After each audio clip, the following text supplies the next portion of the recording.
Hello students, in last forms of business organization lecture, FBO's lecture, we had successfully completed the chapter sole proprietorship and partnership, right?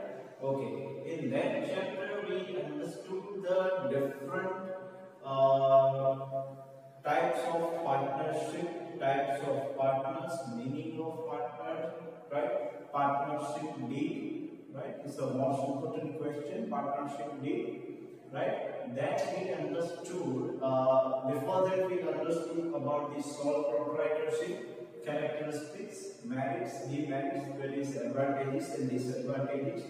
And similarly, we have seen the merits and demerits of partnership forms, right? Characteristics of partnership forms, right? So now we will move forward to our next unit, right? To our next chapter, that is of joint stock company and cooperative society, right?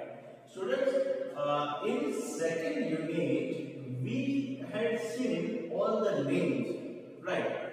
In second unit, the forms of business organization, right? The subject itself, in that we had seen the names of this all of these organizations, right? Okay. Now we will see all these things in detail, right?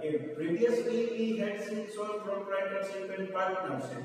Now we will see joint stock company and cooperative societies, right? And later on we will see another chapter, and in that another chapter there is a different points, right? So ये सारी जो points जो second chapter में हमने एक एक point थोड़े थोड़े समझे थे, वो सारे पॉइंट्स अब यहाँ पे हम उसका इन डिटेल पूरा चैप्टर है उसका, वो पूरा चैप्टर समझेंगे, right? So please don't be confuse in the meanings, merits, demerits, right? उसके एडवांटेजेस, डिसएडवांटेजेस, फायदे जो है उसके ये फायदे हैं, उसमें आप कंफ्यूज मत हो जाइएगा, सब में वो आएंगे। तो ये जो पूरा जो ये forms of business organisation subject है, जिसमें आपको मीनिंग तो समझना है, साथ में बहुत सारे पॉइंट्स भी याद रखने हैं, राइट? तो चलिए शुरुआत करते हैं joint stock company and cooperative society से। जॉइंट स्टॉक कंपनी का मीनिंग हमने देखा था, राइट? तो अभी हम थोड़ा सा पहले उसका इंट्रोडक्शन समझ लेते हैं कि इंट्रोडक्शन में जनरली क्या है कि हमें लास्ट चैप्टर की मैं बात करूं आपको, तो उसमें था कि पार्टनरशिप फॉर्म में 20 पार्टनर्स का लिमिटेशंस था। उस लिमिटेशंस के अलावा पार्टनरशिप फॉर्म में रिसोर्सेज का भी लिमिटेशन था, और हमने ये भी देखा था कि जनरली जो पार्टनरशिप फॉर्म होती है वो मिडिल स्केल लेवल पे वर्क करती है, राइट? अगर कंपनी को, अगर ऑर्गेनाइजेशन को और आगे बढ़ाना है तो उसको कंपनी का फॉर्म देना होगा, कंपनी का एक नया सा रूप देना होगा, राइट? तो वो कैसे पॉसिबल होगा, राइट? तो वो कैसे पॉसिबल होगा, वो जॉइंट स्टॉक कंपनी उसको क्रिएट कर सकते हैं, राइट? ओके, तो चलो हम देखते हैं, पहले जॉइंट स्टॉक कंपनी का मतलब क्या है वो समझ लेते हैं। Joint stock company is a voluntary association of the people, यहाँ पे first point, joint stock company क्या है? एक वॉलंटरी एसोसिएशन सारे पीपल्स का, right? Where the promoters of the company invite the general public of a country. Promoters क्या करते हैं कि जनरल पब्लिक को इनवाइट करते हैं, राइट? किस लिए? To invest their savings in the form and development of the company. General public को इन्वेस्ट करने के लिए इनवाइट करते हैं जो प्रमोटर्स है वो, राइट? और इसलिए कि कंपनी को डेवलप करने के लिए, राइट? कंपनी कंपनी को डेवलप करने के लिए। कैसे कैसे इन्वाइट करेंगे, right? The investor can participate in the process of capital contribution by subscribing shares of the company. Shares, you all are very know about the term share, right? आप लोगों ने ऑलरेडी 11th 12th में पूरा chapter पढ़ लिया है share capital नाम का, राइट? आपको बहुत ही अच्छे से मालूम है कि शेयर्स क्या है, राइट? फिर भी थोड़ा सा बता देता हूँ, राइट? क्योंकि हम टीचर्स जो है वो आदत हो गई होती है कंसेप्ट क्लियर करवाने की, इसीलिए, राइट? सो शेयर्स का मीनिंग क्या होता है कि भाई शेयर जो होते हैं it's one capital divided into small parts, right? जो कंपनी का पूरा कैपिटल होता है उसको स्मॉल पार्ट में उसको डिवाइड किया जाता है और फिर उसको उसमें से उसको कलेक्ट करने के लिए जनरल पब्लिक को इनवाइट किया जाता है, राइट? तो ये जो शेयर्स होते हैं उसके बदले में कंपनी अपने शेयर होल्डर्स को क्या देती है, क्या देती है? Dividend, right? उसको रिटर्न में डिविडेंड देती है। पक्का नहीं होता है, देती है नहीं भी देती है, कई कंपनीज देती है कई कंपनीज नहीं भी देती है, राइट? डिपेंड्स करता है कि कौन सी कंपनी है, क्या उसका रिटर्न है, राइट? जनरली कंपनीज देती है, राइट? बट बहुत थोड़ा सा देती है, डिपेंड्स करता है, राइट? सो ये जो कंपनीज जो है वो करते क्या है, तो पब्लिक को, जनरल पब्लिक को इनवाइट करते हैं bye issuing there shares, right? And वो जनरल पब्लिक को इनवाइट करती है क्योंकि फॉर्मेशन और डेवलपमेंट ऑफ द कंपनी, की कंपनी को आगे और डेवलप करने के लिए और कैपिटल की रिक्वायरमेंट होगी, इसीलिए, राइट? तो शेयर यहाँ पे एक जरिया है कि जिस वजह से कंपनी जनरल पब्लिक को इनवाइट कर सकती है। Indian companies can come into existence and governance through Indian companies act 1956। Indian company जो है वो कब वो एग्जिस्टेंस में कहलाती है, जब वो इंडियन कंपनीज एक्ट 1956 के अंडर अपना रजिस्ट्रेशन करवाए तभी, राइट? और ये जो चैप्टर है इंडियन कंपनीज एक्ट 1956 वो बिजनेस लॉ का बहुत बड़ा चैप्टर भी है, राइट? जो कि आपको थर्ड ईयर में आएगा। बहुत ही बड़ा चैप्टर है, बहुत ही अच्छा चैप्टर है, बहुत सारी चीजें उसमें दिखाई गई है कि क्या कंपनी है, कंपनी किसे कहते हैं, बहुत ही उसमें टर्म्स एंड कंडीशंस है, जिसको मेमोरी जिसकी शार्प है उसके लिए बहुत ही फायदेमंद और बहुत ही अच्छा चैप्टर है। तो लॉयर वगैरह ये बिजनेस को आपको आगे जाकर बहुत काम आएगा। ये कंपनीज एक्ट जो है वो एडवांटेज होता है लॉयर्स के लिए, क्योंकि वो बड़ी बड़ी कंपनीज के केसेस इन बेसिस की वजह से वो हैंडल कर पाते हैं, राइट? ओके, देन हाँ दूसरी बात अगर कोई कंपनी इंडियन कंपनीज एक्ट 1956 में रजिस्टर नहीं है और उसके जो मेंबर्स हैं वो 20 से कम है, तो वो पार्टनरशिप फर्म मानी जाएगी, ना कि कंपनी, राइट? वो कंपनी बिल्कुल नहीं मानी जाएगी, वो पार्टनरशिप फर्म मानी जाएगी, राइट? अगर कोई कंपनी ये इंडियन कंपनीज एक्ट 1956 के अंडर रजिस्टर्ड नहीं है और उसके जो मेंबर्स हैं वो 20 से कम है, then it will be considered as a partnership firm rather than company, right? Okay, यहाँ पे एक छोटी सी डेफिनेशन है जॉइंट स्टॉक कंपनी की। स्टूडेंट्स पहले हम जॉइंट स्टॉक कंपनी ही देखेंगे, ये पार्ट थोड़ा अलग है कोऑपरेटिव सोसाइटी का। Okay, joint stock company is a voluntary association of individuals. Joint stock company is a voluntary association voluntary association of people or individual, both are the same. For profit, obviously profit के लिए क्या है, having a capital divided into transferable shares.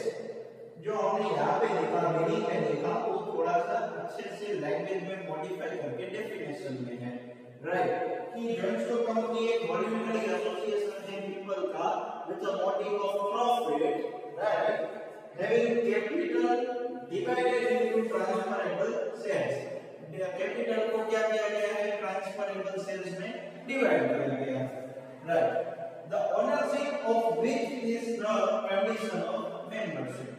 जो share purchase करते हैं, you know very well that they become the owners of the company, right? So they become the owners of the company, they become the member of the company, right? तो ये joint stock company का पूरा एक formation है कि capital contribution करने के लिए वो लोग शेयर्स इश्यू करते हैं, तो जनरल पब्लिक परचेज करती है, राइट? और वो परचेज करके अपने मेंबर्स बन जाते हैं कंपनी के और मालिक बन जाते हैं कंपनी के, राइट?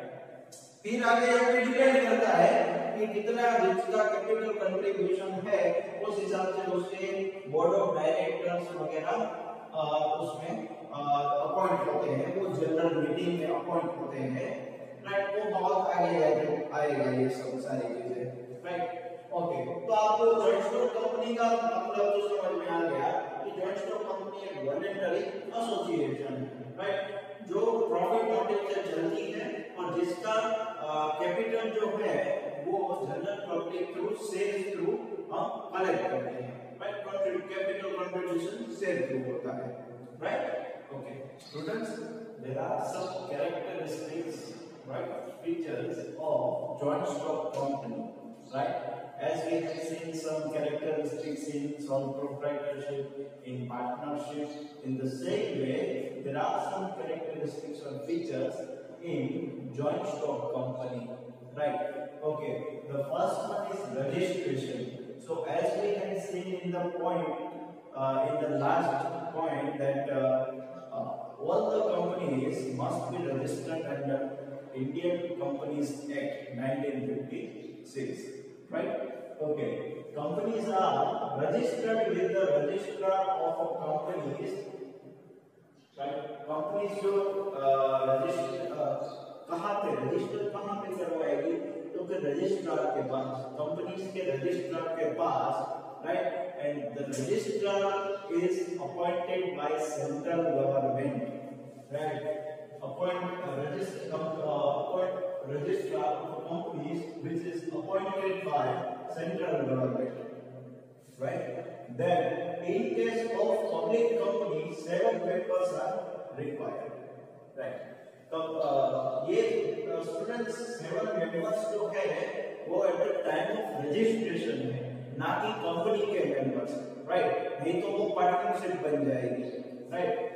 और in case of while 2 members required in the private company, public company के रजिस्ट्रेशन के टाइम 7 मेंबर्स और प्राइवेट कंपनी के रजिस्ट्रेशन के टाइम 2 मेंबर रहना होगा, राइट? तो सबसे पहला पॉइंट क्या होगा, that each and every company must be registered under the Indian Companies Act 1956, right? Okay, second point, this one, companies are registered with the registrar which is who is appointed by the central government, right? Third point, in case of public company 7 members should be there, and in case of private company 2 members should be there at the time of registration, right? Okay, second point, separate legal entity. Legal entity means legal, that is according to the law, as per the law, right? जो legal है, right, law के हिसाब से वो चीज legal है। एक बार company का रजिस्ट्रेशन हो जाता है, उसके बाद वो एक सेपरेट लीगल एंटिटी बन जाता है, मतलब कि एक आर्टिफिशियल जो हम पर्सन ही मान ले, राइट, वो आर्टिफिशियल पर्सन ही बन जाता है, उसको एक लीगल एंटिटी, उसको एक लीगल पहचान मिल जाती है, राइट? वो बाय लॉ, मतलब लॉ के हिसाब से उसको पहचान मिल जाती है। right? Once registration get completed, company acquires separate legal entity. Company को separate legal entity मिल जाती है registration हो जाने के बाद. Company will now be different from its shareholders. Company जो है वो शेयर होल्डर से कैसी है, अलग है. क्यों? क्योंकि उसको सेपरेट लीगल रजिस्ट्रेशन उसको एंटिटी मिल चुकी है, इसलिए. Right. Share holders who being the owners of the company, as you all know that share holders company के ओनर्स हैं, right, are considered as different from the company. वो company से तो डिफरेंट ही माने जाएंगे, right. All the assets belong to the company, not to the shareholders, right? जो share holders है, एक बार कंपनी को उसकी लीगल एंटिटी मिल चुकी है, right, separate legal entity according to the law मिल चुकी है, एक बार रजिस्ट्रेशन हो जाने के बाद अब वो शेयर होल्डर से पूरा अलग है, राइट. भले शेयर होल्डर्स कंपनी के ओनर्स माने जाते हैं, राइट, बट ऐसा नहीं है कि बीइंग द ओनर वो सारी कंपनी एसेट्स उसकी हो चुकी है. कल को मैं किसी कंपनी के शेयर परचेस करूंगा, मैं ओनर हो गया, चलो मैं कंपनी को बेच दूंगा, ये लो पेपर लाओ पैसे, ऐसा बिल्कुल भी नहीं होता है, राइट. तो जो भी एसेट्स हैं, राइट, जो भी कंपनी की एसेट्स है, land, building, right, whatever the assets will be there, fixed asset or whatever the asset is of company, right, not of the shareholders, right. वो shareholders owners बने हैं और assets जो हैं वो उसकी नहीं है, वो कंपनी की है. shareholders बदलते रहेंगे, owners बदलते रहेंगे, कंपनी as it is रहेगी, right. कंपनी को कुछ नहीं होगा, कंपनी as it is रहेगी, right. क्यों? क्योंकि उसको सेपरेट लीगल एंटिटी मिल चुकी है, इसलिए वो ऐसे ही रहेगी. शेयर होल्डर्स बनेंगे तो उसके ओनर्स बनेंगे, राइट. तो शेयर होल्डर फिर उससे पूरा अलग ही हो जाते हैं, राइट. सो ये दो पॉइंट हैं, registration, separate legal entity. Students, the third characteristic is share capital. Very easy, as you all know very well about the share and share capital, right? Still we will look once. Total capital requirement is divided among the number of shares. Total capital जो है उसको number of shares में divide करते हैं. One share represents the unit of capital issued by the company. एक share क्या represent करता है? Unit of capital of a company. Total capital is broken into various numbers of units per share. और जो total capital है उसको number of units अगर हम इकट्ठा करते हैं, राइट, एक यूनिट को हम क्या कहते हैं, उसका शेयर बोलते हैं, राइट. तो ये शेयर कैपिटल है. Second, the fourth one is limited liability. The limited liability of shareholders is limited. As you all know that liability of each and every shareholders is limited. While in partnership the liability of all the partners was unlimited. In sole proprietorship also the owner's liability is unlimited, right. But here the owner of the company, shareholders, their liability towards company is limited liability, right. They are not responsible for anything than their unpaid value on shares. Okay, अब liability जो limited liabilities जो है वो उसमें भी types होते हैं. First one is limited by shares, right. Limited by shares means कि अगर कोई भी शेयर होल्डर जो है, से फॉर एग्जांपल कंपनी 10 रुपए का शेयर इश्यू करती है, 6 रुपए मंगवा लिए हैं, 4 रुपए अभी मंगवाने बाकी है, राइट. तो वो 4 रुपए कंपनी कभी भी मंगवा सकती है, right. So it is a limited liability by shares कि 4 रुपए शेयर थ्रू अभी मंगवाने बाकी है, जो कंपनी कभी भी मंगवा सकती है, राइट. वो शेयर होल्डर की लायबिलिटी है कि उसको वो पे करना है कंपनी को, राइट. तो it is a liability by share. The second one is limited by guarantee. Limited by shares, limited by guarantee.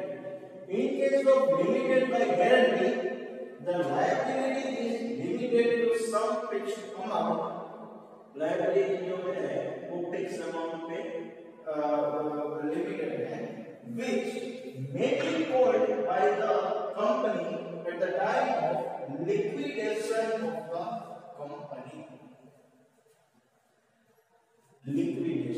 Liquidation मतलब कंपनी इंसॉल्वेंट हो जाए, राइट, कंपनी पूरा नाला जाकर हो जाए, right. At the time of liquidation, ये कंपनी जब पूरा नाला हो जाए तब वो शेयर होल्डर्स को बुलाते हैं, राइट। तब वो जो अमाउंट फिक्स था वो अमाउंट उससे कलेक्ट करके उसका डेट पे करते हैं, राइट। तो it is limited by guarantee. जो शेयर होल्डर्स हैं वो गारंटी देते हैं, राइट, कि इतनी अमाउंट हम पे करेंगे, right, whatever it will be the amount, right. तो वो क्या है, limited by guarantee, and company will call them at the time of liquidation, right. Liquidation के टाइम पे कंपनी उसको कॉल करती है, राइट, कि उसका जो भी अमाउंट डिसाइड हुआ था वो पे करें, राइट। तब तक वो शेयर होल्डर है, वो कंपनी के ओनर है, राइट। उसको जो भी डिविडेंड वगैरह मिलता है वो तब तक मिलता रहेगा, राइट। तो दो तरीके हैं। फर्स्ट पॉइंट जो लिमिटेड लायबिलिटीज में, liability of share holder is limited. First one limited by shares, second one limited by guarantee. By shares में हमने देखा कि शेयर के कुछ प्राइस अभी पे करने बाकी है तो वो पे करेंगे, और गारंटी में हमने देखा कि at the time of liquidation जो अमाउंट पहले फिक्स हुआ था वो अमाउंट वो पे करेंगे कंपनी को, राइट। सो दो टाइप है, limited by shares and limited by guarantee, okay. The next characteristic is feature is perpetual succession. Perpetual means long lasting, right? Long lasting मतलब ज्यादा दिनों तक, ज्यादा समय तक चलने वाला, right? Perpetual succession, right? Once the company formed, एक बार उसका रजिस्ट्रेशन हो जाता है तो फिर वो बहुत समय तक वो चलती रहती है, राइट। उसका परपेचुअल सक्सेशन मतलब वो लॉन्ग लास्टिंग है, right. Once company form in eyes of law, मतलब लॉ के नजरिए से एक बार रजिस्ट्रेशन हो जाता है मतलब उसका फॉर्मेशन हो गया है। It remains in the environment till it is dissolved.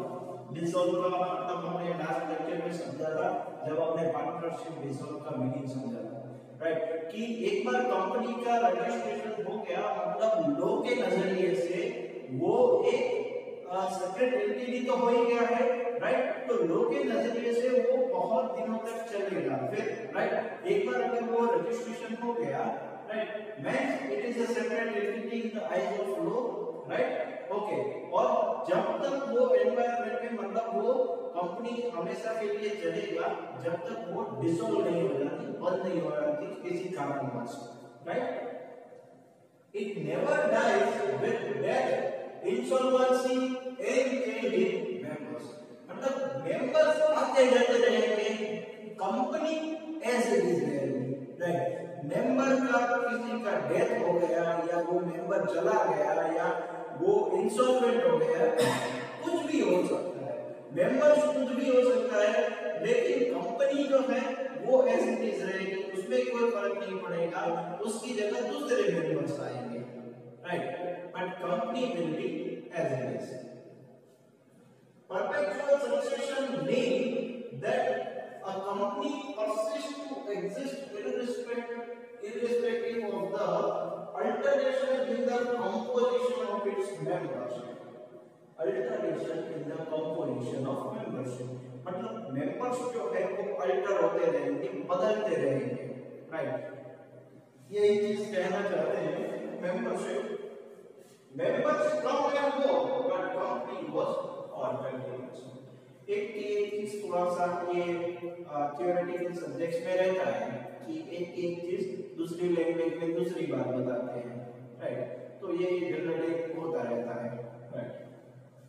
So perpetual substitution ultimately meaning यही है कि company is long lasting, right. Members आए जाए कंपनी को कोई फर्क नहीं पड़ता है, कंपनी एज इट इज रहेगी, लॉन्ग लास्टिंग रहेगी, राइट। उसकी जगह दूसरे मेंबर्स आएंगे, मेंबर या तो मर जाए, डेथ हो जाए, या इंसॉल्वेंट हो जाए, या वो चेंज हो जाए, चला जाए, whatever, company will be as it is, right.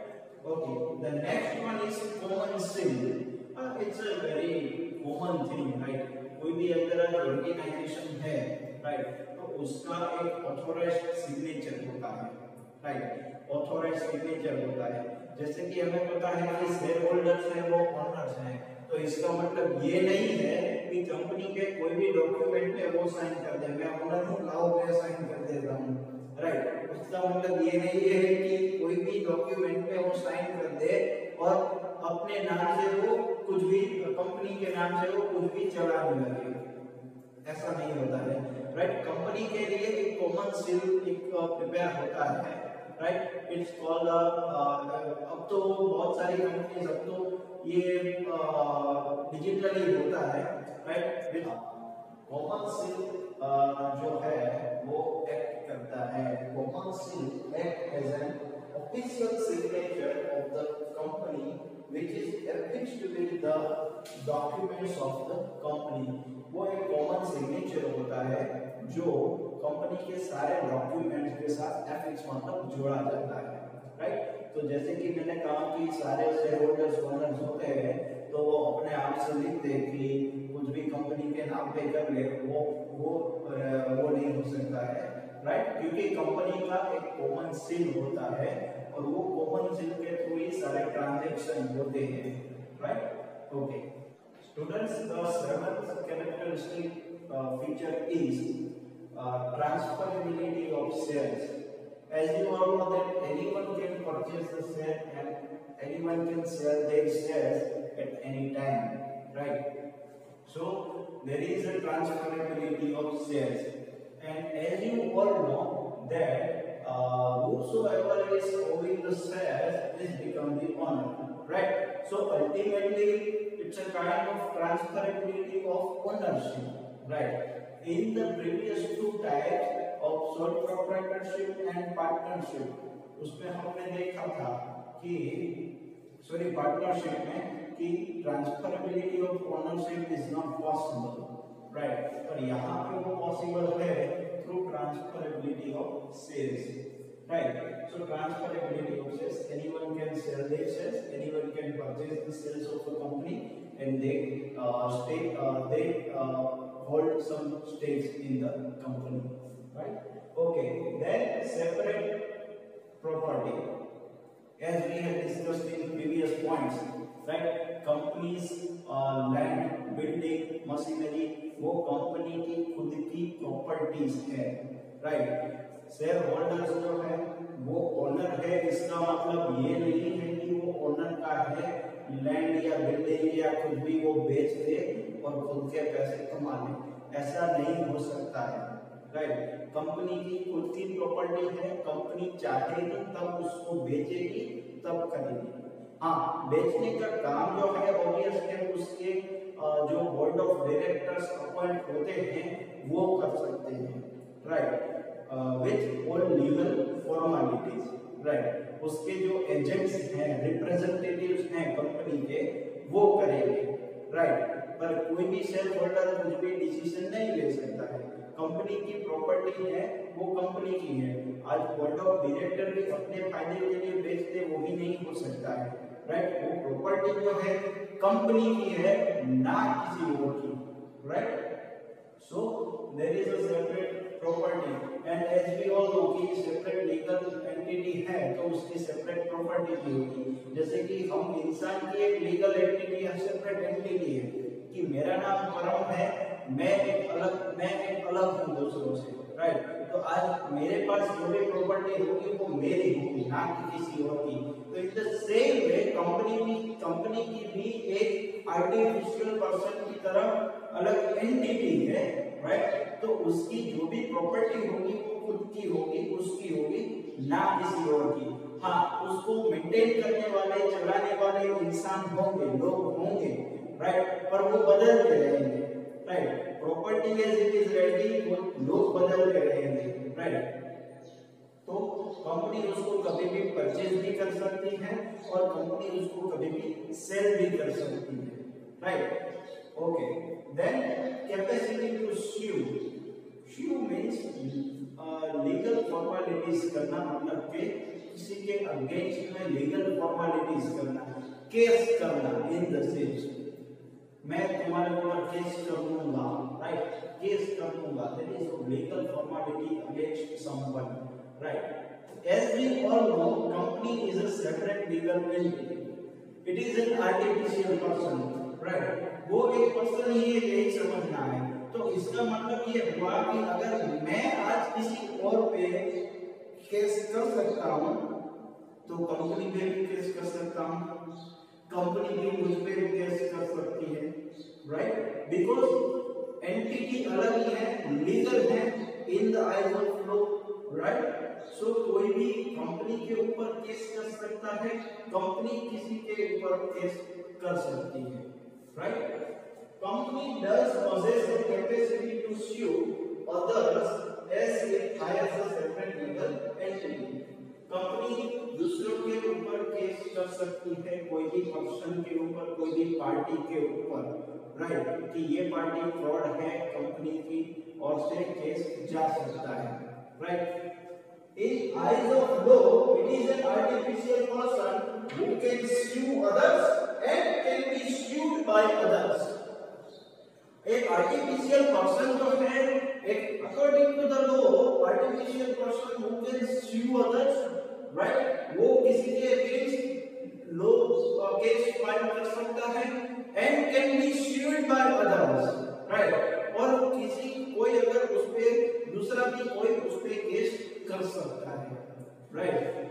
तो ये सारे कैरेक्टरिस्टिक्स के फीचर्स थे जॉइंट स्टॉक कंपनी के, जिसमें मेजॉरिटी हमें शेयर वाला पॉइंट ध्यान में रखना है, राइट। सेकंड वन, एक आर्टिफिशियल पर्सन है, ये it is legal in the eyes of law. ये दो तीन चीजें ऐसी हैं जो रिपीटेडली बार-बार आएंगी इसी चैप्टर में, right. So these are the characteristics और features of joint stock company, right.